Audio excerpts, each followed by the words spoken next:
क्या आपका भी ट्रिपल सी एग्जाम दिसंबर महीने में होने वाला है? जैसा कि आप सभी जानते हैं, आपकी एग्जाम डेट आ चुकी है। जी हाँ, आपकी दिसंबर की एग्जाम डेट आ चुकी है। आपका ट्रिपल सी का एग्जाम 21 दिसंबर से लेकर 24 दिसंबर के बीच होने वाला है। और जो आपका एडमिट कार्ड आएगा, वो आपको एडमिट कार्ड 15 या 16 दिसंबर को डाउनलोड हो जाएगा। तो अब आपके पास सिर्फ 15 से 20 दिन का समय बचा हुआ है। आज आपकी 30 तारीख हो चुकी है, 30 नवंबर हो चुका है। मात्र आपके पास सिर्फ 20 दिन का समय बचा हुआ है। तो 20 दिनों में हम आपके लिए लेकर आ रहे हैं डेली स्पेशल क्लास, जिसमें आपके डेली इंपोर्टेंट क्वेश्चन होंगे जो प्रीवियस ईयर के हैं। और 20 दिनों में हमने एक ऐसा टारगेट बनाया है जिसमें हम सारे चैप्टरों की थ्योरी कवर करेंगे और इसके इंपोर्टेंट क्वेश्चन। तो चैनल को अभी सब्सक्राइब कर लीजिए, क्योंकि आपके यहाँ पर 20 दिनों में बहुत तैयारी होने वाली है। यदि अभी तक आपने कहीं से भी नहीं पढ़ा तो अब यकीन मानिए, आपकी 20 दिनों में पूरी तैयारी कराने के लिए प्रत्येक चैप्टर होंगे, आपके प्रत्येक चैप्टर के इंपोर्टेंट क्वेश्चन होंगे और साथ साथ आपकी थ्योरी भी कराई जाएगी। तो चैनल को अभी सब्सक्राइब कर लीजिए और अपने उन सभी साथियों में जरूर शेयर कर दीजिए जिनका भी ट्रिपल सी का एग्जाम होने वाला है। यदि आप भी मेरे साथ मेहनत करेंगे तो यकीन मानिए, आप इस एग्जाम को बहुत अच्छे से पास कर सकेंगे। यह क्लास आपकी डेली 9 बजे आया करेगी। चलिए शुरू करते हैं क्वेश्चन नंबर 1 से। क्वेश्चन नंबर 1 में क्या पूछा गया है? क्वेश्चन नंबर 1 पूछा गया है, कंप्यूटर किस भाषा को समझता है? जो कंप्यूटर है, आखिर वो किस भाषा को समझता है? सी लैंग्वेज को, बाइनरी लैंग्वेज, बेसिक या इंग्लिश? तो आप कहेंगे हम तो कंप्यूटर को सारी लैंग्वेज दे देते हैं, सारी समझता है, लेकिन कंप्यूटर सिर्फ एक लैंग्वेज समझता है, वो होती है बाइनरी लैंग्वेज। याद रखेंगे, कंप्यूटर कौन सी भाषा समझता है? तो कंप्यूटर सिर्फ बाइनरी लैंग्वेज को समझता है। ऑप्शन नंबर बी आपका यहाँ पर सही आंसर होगा। नेक्स्ट क्वेश्चन है, पूछा गया है, सीपीयू को कंप्यूटर का क्या कहा जाता है? जो सीपीयू है, आखिर इसको क्या कहा जाता है? कंप्यूटर का मेमोरी कहा जाता है? तो आप कहेंगे नहीं, इनपुट भी नहीं कहा जाता, आउटपुट भी नहीं। तो क्या कहा जाता है? ब्रेन कहा जाता है। सीपीयू को कंप्यूटर का ब्रेन कहा जाता है। आपसे क्वेश्चन घुमाकर पूछ सकता है कि कंप्यूटर का ब्रेन किसे कहा जाता है? तो कंप्यूटर का ब्रेन पूछे तो किसको कहेंगे? सीपीयू को, जिसकी फुल फॉर्म होती है सेंट्रल प्रोसेसिंग यूनिट। याद रखेंगे, सीपीयू की फुल फॉर्म क्या होती है? तो सीपीयू की फुल फॉर्म होती है central processing unit. Next question, question number 3 पूछा गया है, कीबोर्ड किस प्रकार का डिवाइस है? जो कीबोर्ड है, आखिर किस प्रकार का डिवाइस है? इनपुट डिवाइस है, आउटपुट डिवाइस है, स्टोरेज या प्रोसेसिंग? तो आपको याद रखना है, जो इनपुट डिवाइस होते हैं उनका कार्य होता है कंप्यूटर को आदेश निर्देश ऑर्डर देना, ये आपके इनपुट डिवाइस का कार्य होता है। तो आपका आंसर होगा कीबोर्ड। क्या है? कीबोर्ड एक इनपुट डिवाइस है। कैसे? आपने जैसे ए प्रेस किया, कोई नाम लिखा, तो आपके स्क्रीन मॉनिटर पर लग गया, तो मॉनिटर एक आउटपुट डिवाइस है, क्योंकि उसमें हमें दिख रहा है। लेकिन हम कीबोर्ड के माध्यम से इनपुट दे रहे हैं कि हमारा जी टाइप हो जाए। तो आप देखेंगे, कीबोर्ड हो गया, माउस हो गया, स्कैनर हो गया, MICR हो गया, BCR हो गया, ये आपके इनपुट डिवाइस होते हैं। और जो प्रिंटर, प्लॉटर, स्पीकर, ये आपके क्या होते हैं? वो आपके आउटपुट डिवाइस होते हैं। इनको जरूर याद रखेंगे, आपकी एग्जाम में क्वेश्चन पूछ सकता है इनपुट आउटपुट से। अगले क्वेश्चन में पूछा गया है, मॉनिटर किस प्रकार का डिवाइस? जो मॉनिटर है, आखिर वो किस प्रकार का डिवाइस है? तो मैंने अभी अभी बताया था, जो मॉनिटर होता है वह आपका आउटपुट डिवाइस होता है। ऑप्शन नंबर यहाँ पर आपका ए सही आंसर होगा। मॉनिटर मॉनिटर एक आउटपुट डिवाइस है, तो ऑप्शन नंबर ए यहाँ पर आपका सही आंसर होगा। अगले क्वेश्चन में पूछा गया है, रैम किस प्रकार की मेमोरी? जो रैम होती है, आखिर रैम का फुल फॉर्म क्या होता है? तो रैम का फुल फॉर्म होता है रैंडम एक्सेस मेमोरी। याद रखेंगे, रैम का फुल फॉर्म होता है रैंडम एक्सेस मेमोरी। और यह किस प्रकार की डिवाइस होती है? यह किस प्रकार की मेमोरी होती है? तो ये हमारी टेम्परेरी मेमोरी होती है। रैम टेम्परेरी मेमोरी होती है, लाइट जाने के बाद इसका डेटा ऑटोमेटिकली हट जाता है। सीधे सीधा क्वेश्चन बन सकता है कि लाइट जाने के बाद कौन अपना डेटा खो देता है? तो वो होता है रैम। रैम का फुल फॉर्म होता है रैंडम एक्सेस मेमोरी। अगले क्वेश्चन में पूछा गया है, एक बाइट में कितने बिट्स होते हैं? जो एक बाइट होता है, आखिर उसमें कितने बिट्स होते हैं? तो एक बाइट में टोटल 8 बिट होते हैं। याद रखेंगे, एक बाइट में टोटल 8 बिट होते हैं। ऑप्शन नंबर सी यहाँ पर आपका सही आंसर होगा। आपसे पूछ सकता है, मेमोरी की सबसे छोटी इकाई क्या होती है? तो वो होती है आपकी बिट। बिट से बड़ा बाइट होता है, बाइट से बड़ा होता है किलोबाइट, जिसको केबी कहते हैं। और केबी से बड़ा होता है एमबी, जिसको कहते हैं मेगाबाइट। और एमबी से बड़ा होता है जीबी, जिसको कहते हैं गीगाबाइट। जैसे आप कहते हैं हमने 1 GB डेटा खर्च कर दिया, 1 MB 100 MB खर्च कर दी, 1 KB। तो मतलब कहने का मतलब है, सबसे छोटा बिट हो गया, बिट से बड़ा बाइट, बाइट से बड़ा आपका किलोबाइट, किलोबाइट से बड़ा मेगाबाइट, मेगाबाइट से बड़ा gigabyte. Next question, question number 7 पूछा गया है, ऑपरेटिंग सिस्टम किस प्रकार का सॉफ्टवेयर? जो ऑपरेटिंग सिस्टम है, आखिर ये किस प्रकार का सॉफ्टवेयर है? तो जो आपका ऑपरेटिंग सिस्टम है ये आपका एक सिस्टम सॉफ्टवेयर है। याद रखेंगे ऑपरेटिंग सिस्टम किस प्रकार का सॉफ्टवेयर है, तो वह आपका एक सिस्टम सॉफ्टवेयर है। एप्लीकेशन वो सॉफ्टवेयर होते हैं जिनकी आवश्यकता हमें होती है अपने कार्य के अनुसार, जिसकी हमें आवश्यकता होती है वो होते हैं हमारे एप्लीकेशन सॉफ्टवेयर। लेकिन कंप्यूटर को चलने के लिए जिसकी आवश्यकता होती है वो होते हैं सिस्टम सॉफ्टवेयर। जैसे आपका विंडो क्या है, तो विंडो आपका एक ऑपरेटिंग सिस्टम है। एक कंप्यूटर को चलने के लिए कम से कम एक ऑपरेटिंग सिस्टम की आवश्यकता होती है। बिना ऑपरेटिंग सिस्टम का कोई कंप्यूटर, मतलब कह सकते हैं बिना ऑपरेटिंग सिस्टम का कंप्यूटर एक हिसाब से बेकार होता है। तो कंप्यूटर को चलने के लिए कम से कम एक ऑपरेटिंग सिस्टम की आवश्यकता होती है। नेक्स्ट क्वेश्चन, क्वेश्चन नंबर 8 पूछा गया है विंडो किसका उदाहरण है। जो विंडो है मैंने अभी अभी बताया, जो ऑपरेटिंग सिस्टम होता है वो क्या होता है, तो जो सबसे ज़्यादा प्रचलित है वो आपकी विंडो है। जैसे विंडो 10, विंडो 8, वर्तमान में आपकी विंडो 11 प्रो चल रही है। विंडो 11 भी डलवा सकते हैं, विंडो 8, विंडो 7। आप कंप्यूटर सेंटर में जाएंगे तो आपको विंडो 7 और विंडो 10 मिल सकती है।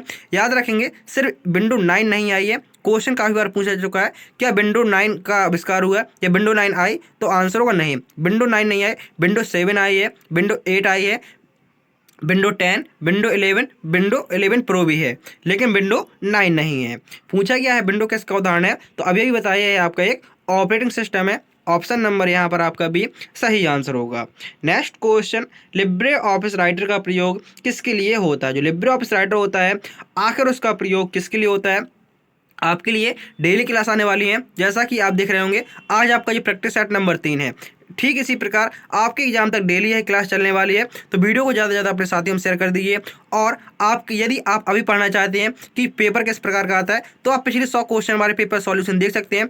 वो वीडियो आपको इस वीडियो के नीचे मिल जाएंगे। और 3 से 4 मैराथन क्लास ऐसी हैं जो पिछले महीनों में हो चुकी हैं, आप उनको देख सकते हैं। जैसे आप पॉपुलर पे जाएंगे तो आपको एक मैराथन क्लास मिलेगी 600 क्वेश्चन की, उसमें 1,15,000 से अधिक बच्चों का भरोसा है। और उसमें आप नीचे देखेंगे तो बहुत से स्टूडेंट ऐसे हैं जिन्होंने सिर्फ उसी क्लास को देखकर अपना एग्जाम बहुत अच्छे से पास किया। उसके नीचे आपको 500 क्वेश्चन की, 1,000 क्वेश्चन की कुछ मैथड मिलेंगी। और जब आप देखेंगे इन्हीं वीडियो के नीचे आपको एक मैथड मिलेगी जिसमें 1,000 क्वेश्चन है। वो आपकी अभी लेटेस्ट नवंबर महीने में जो एग्जाम हुआ है उसकी लेवन आई थी, तो आप उसको भी देख सकते हैं। अभी आपके पास समय है, मैं यहाँ से आपके लिए डेली क्लास करा रहा हूँ। आप मैथड क्लास को धीरे धीरे करके देखते आइएगा। आप एक दिन में नहीं देख सकते कि आपने सोचा कि हम 3-4 मैराथन क्लासें एक दिन देख लेंगे। आप धीरे धीरे देखते आइए, डेली प्रैक्टिस सेट करते आइए और उन मैराथन क्लास को भी देख लीजिए। आपके लिए उतना ही काफ़ी है। आपके लिए डेली प्रैक्टिस सेट होने वाला है और स्पेशल मैराथन क्लास आपके लिए भी आएगी जो आपके एग्जाम में रामबाण साबित होगी। लेकिन ऐसा नहीं करना है कि सिर्फ आप मैराथन क्लास के भरोसे बैठ जाएं। आपको उसकी PDF भी हम टेलीग्राम ग्रुप पे दे देंगे, तो आप टेलीग्राम ग्रुप से पढ़ सकते हैं। लेकिन क्लास जरूर देखना है। यदि PDF तो आपको जितने कहोगे उतने दे देंगे। PDF से कुछ नहीं होता है जब तक आपको क्वेश्चन समझ में नहीं आएगा, क्योंकि PDF तो आप मार्केट में जाएंगे किताब ले लेंगे। लेकिन यदि आप एक बार PDF पढ़ लेते हैं, जब क्लास देख लेंगे उसके बाद PDF पढ़ेंगे तो आपको सारे क्वेश्चन समझ में आएंगे। तो आपको धीरे धीरे करके एक साथ नहीं देखनी है। मैं भी कह रहा हूँ कि आपको एक साथ सारी मैथन क्लास नहीं देखनी है। जैसे आपने एक मैथन क्लास चालू की तो उसको 2 दिन में खत्म कर लिया, क्योंकि 4-4 घंटे की है, तो एक मैथन क्लास को 2-2 घंटे में कवर करेंगे। तो इसी प्रकार आपके एग्जाम तक वो मैथन क्लास हो जाएंगे और आपके लिए हेल्पफुल होंगी। तो वीडियो को सभी साथियों में जरूर शेयर कर दीजिएगा जिनका भी ट्रिपल सी एग्जाम होने वाला है।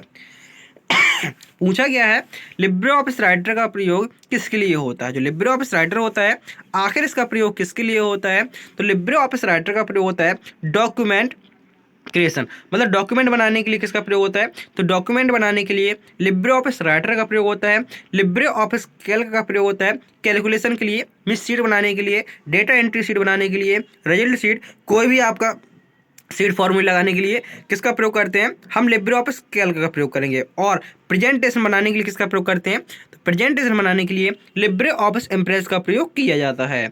अगले क्वेश्चन में पूछा गया है कॉलम।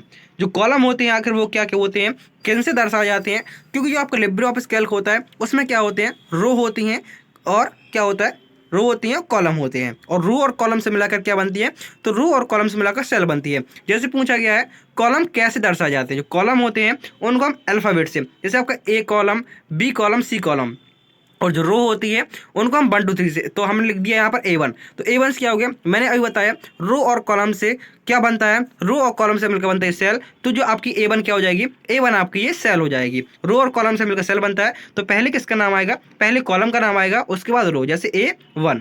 तो ये आपके क्या होते हैं, सेल होती है। सीधे सीधे एड्रेस पूछ सकता है कि आपको सेल दे देगा, कहेगा इसका एड्रेस बताओ कि इसका एड्रेस क्या होने वाला है। नेक्स्ट क्वेश्चन, इम्प्रेस का प्रयोग किसके लिए होता है? जो लिब्रे ऑफिस इम्प्रेस होता है, आखिर इसका प्रयोग किसके लिए होता है? तो लिब्रे ऑफिस इम्प्रेस का प्रयोग होता है प्रेजेंटेशन बनाने के लिए। यदि आप कोई प्रेजेंटेशन तैयार करना चाहते हैं, स्लाइड तैयार करना चाहते हैं, किसका प्रयोग करेंगे? लिब्रे ऑफिस इम्प्रेस का प्रयोग करेंगे। यहाँ पर आपका ऑप्शन नंबर बी सही आंसर होगा। नेक्स्ट क्वेश्चन, WWW का पूरा नाम क्या है? जो WWW है, आखिर इसका फुल फॉर्म क्या होता है? तो जो WWW है, इसका फुल फॉर्म होता है वर्ल्ड वाइड वेब। याद रखेंगे, WWW का फुल फॉर्म होता है वर्ल्ड वाइड वेब, और इसका आविष्कार 1989 ईस्वी में टिम बर्नर्स-ली द्वारा किया गया था। याद रखेंगे, WWW का आविष्कार टिम बर्नर्स-ली द्वारा सन 1989 ईस्वी में किया गया था। अगले क्वेश्चन में पूछा गया है, इंटरनेट पर वेबसाइट खोलने के लिए किसका प्रयोग होता है? यदि आप इंटरनेट पर वेबसाइट को खोलना चाहते हैं तो उसके लिए किसका प्रयोग करना होगा? तो इंटरनेट पर वेबसाइट खोलने के लिए हम किसका प्रयोग करते हैं? तो इंटरनेट पर वेबसाइट खोलने के लिए हम किसका प्रयोग करेंगे? ब्राउज़र का प्रयोग करेंगे। ऑप्शन नंबर बी आपका यहाँ पर सही आंसर हो जाएगा। अगले क्वेश्चन में पूछा गया है, ईमेल भेजने के लिए क्या आवश्यक है? यदि आप एक ईमेल भेजना चाहते हैं तो उसके लिए किसकी आवश्यकता होगी? यूट्यूब आईडी की? नहीं। Voter ID? नहीं। Browser ID? नहीं। आप देखेंगे हमें ऑप्शन से ही पता चल गया ईमेल आईडी की, क्योंकि यदि हमें ईमेल भेजना है तो सबसे पहले हमारे पास ईमेल आईडी होनी चाहिए, उसके बाद इंटरनेट होना चाहिए, और उसके बाद जिसको हमें ईमेल भेजना है उसकी आईडी होनी चाहिए, तभी आप किसी को ईमेल भेज सकेंगे। और जो आप ईमेल होता है उसमें पूछ सकता है कि ईमेल का आविष्कार, तो ईमेल का आविष्कार 1971 ईस्वी में रे टॉमलिंसन द्वारा किया गया था। और आपसे पूछ सकता है सीसी की फुल फॉर्म क्या होती है? तो सीसी की फुल फॉर्म होती है कार्बन कॉपी, और बीसीसी की फुल फॉर्म होती है blind carbon copy. Next question पूछा गया है, स्पैम। जो स्पैम होता है, आखिर वो क्या होता है? SPAM। जो स्पैम होते हैं वो आपके अनचाहित ईमेल होते हैं। मतलब क्या है? जैसे आपने अपना मोबाइल देखा होगा, जिन ईमेल की आवश्यकता आपको नहीं होती है फिर भी वो मैसेज आपके पास मेल आते रहते हैं, तो वो होते हैं स्पैम ईमेल। जैसे आप स्पैम ईमेल होते हैं तो हम इस स्पैम फोल्डर में जाते हैं, आपको दिखते नहीं है। तो स्पैम ईमेल होते हैं वो आपके अनचाहे ईमेल होते हैं, जिनकी आपको आवश्यकता भी नहीं होती, फिर भी वो मेल आपके पास आते रहते हैं। अगले क्वेश्चन में पूछा गया है, साइबर क्राइम। जो साइबर क्राइम है, आखिर ये किससे संबंधित है? जो आपका साइबर क्राइम है वह आपका क्या प्रिंटिंग से संबंधित है, इंटरनेट क्राइम से संबंधित है, गेमिंग से, या नेटवर्किंग से? तो जो आपका साइबर क्राइम है वह आपका इंटरनेट क्राइम से संबंधित है। तो ऑप्शन नंबर यहाँ पर आपका बी सही आंसर होगा। नेक्स्ट क्वेश्चन पूछा गया है, एंटीवायरस का प्रयोग किसके लिए होता है? जो एंटीवायरस सॉफ्टवेयर होते हैं, आखिर इनका प्रयोग किसके लिए होता है? म्यूजिक चलाने के लिए, वायरस हटाने के लिए, कीबोर्ड रिपेयर के लिए, या ब्राउज़र खोलने के लिए? तो जो आपके एंटीवायरस होते हैं उनका काम होता है वायरस को हटाने के लिए किसका प्रयोग करते हैं? वायरस को हटाने के लिए, रोकने के लिए किसका प्रयोग होता है? तो वो होता है आपका एंटीवायरस का प्रयोग होता है। नेक्स्ट क्वेश्चन, क्वेश्चन नंबर 18 पूछा गया है, यूपीआई का पूरा नाम क्या होता है, या यूपीआई का फुल फॉर्म क्या होता है? यूपीआई स्टैंडर्ड फॉर क्या होता है? तो यूपीआई का फुल फॉर्म होता है यूनिफाइड पेमेंट इंटरफेस। याद रखेंगे, मीनिंग को अच्छे से पढ़ लेंगे। UNIFIED, unified payments, PAYMENTS, interface INTERFACE। Next question पूछा गया है, यूपीआई किस संस्था द्वारा संचालित? जो यूपीआई है, आखिर ये किस संस्था द्वारा संचालित है? RBI, reserve bank of India, SBI, state bank of India, NPCI, national payment corporation of India, या ट्राई द्वारा? तो आप कहेंगे जो यूपीआई है वह हमारा NPCI द्वारा संचालित है। ऑप्शन नंबर सी आपका यहाँ पर सही आंसर होगा। यूपीआई NPCI द्वारा संचालित है, तो ऑप्शन नंबर सी आपका यहाँ पर सही आंसर होगा। नेक्स्ट क्वेश्चन, AEPS का प्रयोग किसके लिए होता है? जो AEPS है, आखिर इसका प्रयोग किसके लिए होता है? जो आपका AEPS है उसका प्रयोग होता है आधार लेन देन के लिए। मतलब क्या होता है? जैसे आपका आधार कार्ड आपकी बैंक में लिंक है तो आप कहीं से भी अपने पैसे निकाल सकते हैं। आप क्या जन सेवा केंद्र में आएंगे, अपना अंगूठा लगाएंगे, बैंक का नाम बताएंगे, और आपका पैसा क्या होगा? ट्रांसफर हो जाएगा। तो वो AEPS होता है आधार एनेबल्ड पेमेंट सिस्टम। इसलिए कहते हैं बैंक से अपना आधार कार्ड लिंक रखना चाहिए, जिससे कि आपको कभी आवश्यकता पड़े तो आप पैसे कहीं से भी निकाल सकें। तो ऑप्शन नंबर ए यहाँ पर आपका सही आंसर होगा। फुल फॉर्म याद रखेंगे, AEPS का फुल फॉर्म होता है आधार एनेबल्ड पेमेंट सिस्टम। तो यहाँ पर आपके 20 क्वेश्चन पूरे होते हैं। इस प्रैक्टिस सेट में टोटल आपके 40 क्वेश्चन होने वाले हैं। तो आपको वीडियो के अंत तक जरूर जुड़ा रहना है। पूछा गया है Ctrl+C का प्रयोग किसके लिए होता है? जो Ctrl+C शॉर्टकट कुंजी होती है, आखिर उसका प्रयोग किसके लिए होता है? तो Ctrl+C का प्रयोग होता है कॉपी करने के लिए। कॉपी करने के लिए Ctrl+C का प्रयोग होता है। पेस्ट करने के लिए Ctrl+V का प्रयोग होता है। कट करने के लिए Ctrl+X का प्रयोग होता है। और सेव करने की शॉर्टकट कुंजी आपको बतानी है कमेंट बॉक्स में कि किसी भी डॉक्यूमेंट, किसी भी प्रेजेंटेशन या किसी भी फाइल को सेव करने के लिए कौन सी शॉर्टकट कुंजी का प्रयोग करते हैं, इसका आंसर आपको कमेंट बॉक्स में बताना है। और कमेंट में जरूर बताना है कि आप यह वीडियो कहाँ से देख पा रहे हैं। तो अभी मैंने बताया पेस्ट करने के लिए कौन सी कुंजी का प्रयोग करते हैं। तो पेस्ट करने के लिए Ctrl+B शॉर्टकट कुंजी का प्रयोग करते हैं। ऑप्शन नंबर यहाँ पर आपका ए सही आंसर हो जाएगा। और प्रिंट करने के लिए किसका प्रयोग करते हैं, इसका आंसर भी आप सभी कमेंट करेंगे। मैंने आपसे 2 क्वेश्चन पूछे हैं, सेव करने के लिए किसका प्रयोग करते हैं और प्रिंट करने के लिए कौन सी शॉर्टकट कुंजी का प्रयोग करते हैं। नेक्स्ट क्वेश्चन में पूछा गया है फायरवॉल का प्रयोग किसके लिए होता है? जो फायरवॉल होता है आखिर इसका प्रयोग किसके लिए होता है? जो फायरवॉल होता है उसका प्रयोग होता है अनऑथराइज एक्सेस को रोकने के लिए। अनऑथराइज एक्सेस को रोकने के लिए किसका प्रयोग होता है? तो अनऑथराइज एक्सेस को रोकने के लिए फायरवॉल का प्रयोग होता है। ऑप्शन नंबर बी आपका यहाँ पर सही आंसर होगा। आपसे ऐसा पूछ सकता है अनऑथराइज एक्सेस को रोकने के लिए किसका प्रयोग करेंगे? फायरवॉल का।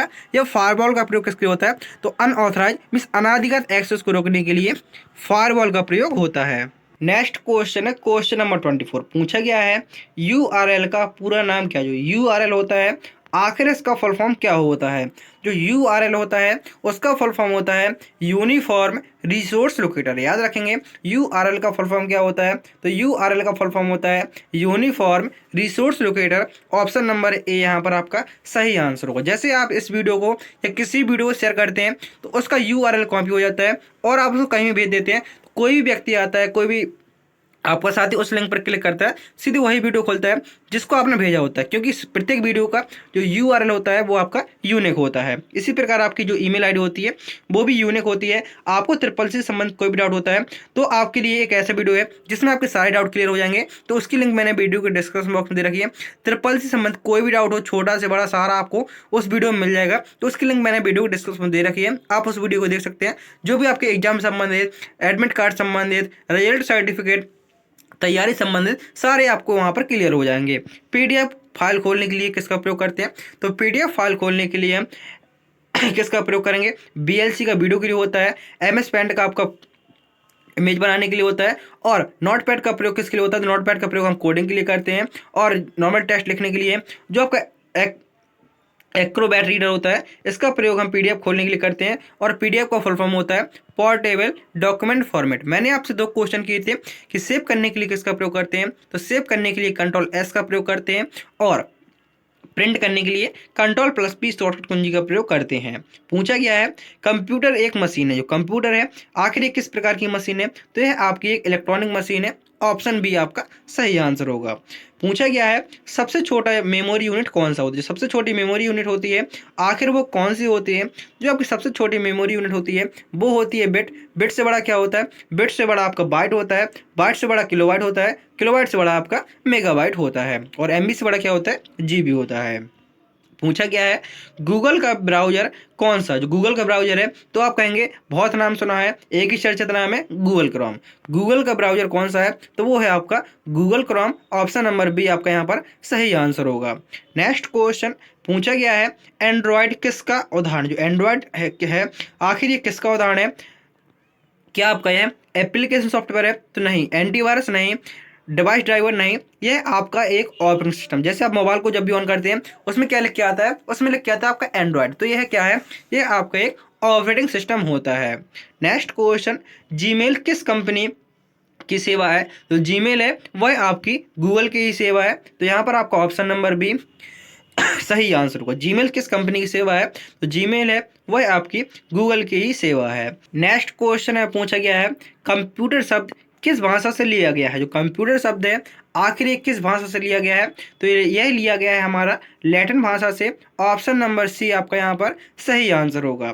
नेक्स्ट क्वेश्चन है पूछा गया है 1 KB में कितने बाइट होते हैं? जो 1 किलोबाइट होता है आखिर उसमें टोटल कितने बाइट होते हैं? तो आपका आंसर होगा 1 किलोबाइट में कितने बाइट होते हैं? तो याद रखेंगे 1024। 1 किलोबाइट में कितने बाइट होते हैं? 1024, और 1024 किलोबाइट मिलकर एक मेगाबाइट बनाते हैं, और 1024 मेगाबाइट मिलकर एक गीगाबाइट बनाते हैं। इसको याद रखेंगे, इस नंबर याद रखेंगे 1024। इसको आप क्या लिखेंगे? इसको आप कहीं कहीं पर आपको 2 की पावर 10 ही मिल सकता है क्योंकि 2 की पावर 10 का मतलब भी होता है 1024।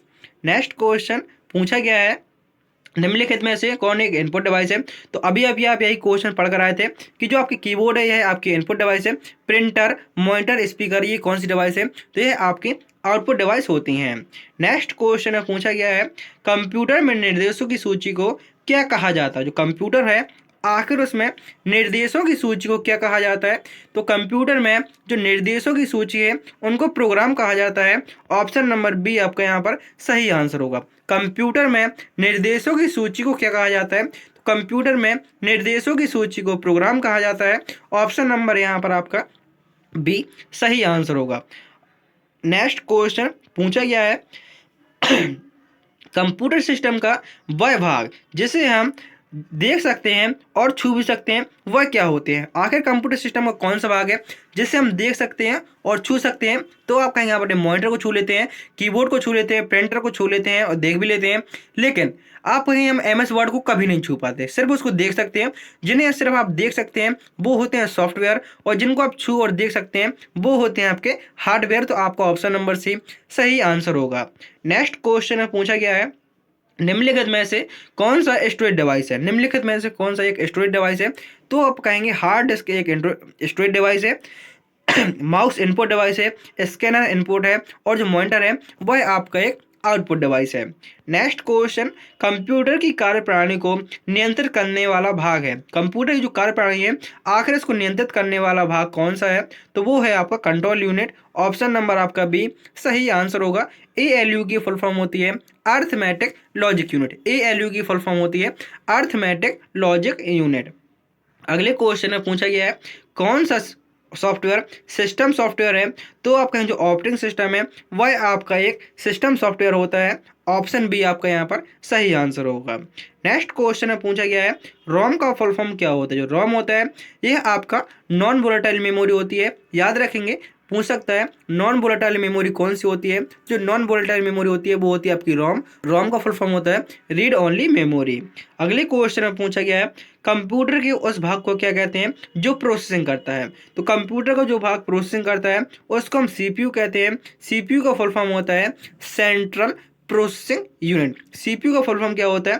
तो CPU का फुल फॉर्म होता है सेंट्रल प्रोसेसिंग यूनिट। और ये क्वेश्चन आपका होमवर्क के लिए, जिसका आंसर आप सभी को कमेंट बॉक्स में बताना है।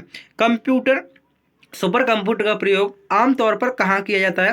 तो इसका आंसर आप सभी को कमेंट बॉक्स में बताना है। जो सुपर कंप्यूटर है आखिर इसका प्रयोग कहाँ होता है? स्कूल में होता है, घर में होता है, अनुसंधान केंद्र में होता है, या ऑफिस में होता है? तो इसका आंसर आप सभी को कमेंट बॉक्स में बताना है। और जरूर बताना है टोटल 40 क्वेश्चनों में से आपने कितने क्वेश्चनों के आंसर सही दिए हैं।